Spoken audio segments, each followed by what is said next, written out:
माशाल्लाह दोस्तों, आज पहले तो नस्ल देख लें, इधर देखें माशाल्लाह, कानों का साइज देखें, आंखें देखें, कलर देखें, भाई इधर तवज्जो करें माशाल्लाह।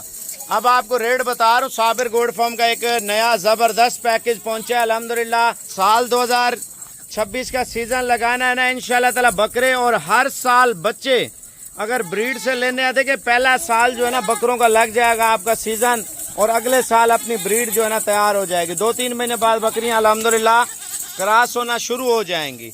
आप देखें फिर हर साल इनके बच्चे तैयार करके सेल करेंगे। एक इनमें अच्छा सा ब्रीडर रख लें और बाकी बकरियां रख लें। जो बकरियां अल्हम्दुलिल्लाह वो नस्ल ब नस्ल आप चलाएं। टोटल जो है ना रकम आप बना लें इन 30 जानवरों की। पता क्या रकम बन रही है, मैं आपको बताता हूँ। रेट पता क्या दे रहा हूँ आपको अल्हम्दुलिल्लाह, सिर्फ 25-25 हज़ार में अल्हम्दुलिल्लाह सेल लगी है। ये चेक करें जी, ज़बरदस्त ऑफर यार, ज़बरदस्त। जो लेने वाले बंदे हैं ना जल्दी जल्दी व्हाट्सएप पे लिंक शेयर कर दें, ये ना हो माल सेल हो जाए आप सोच रहे हो।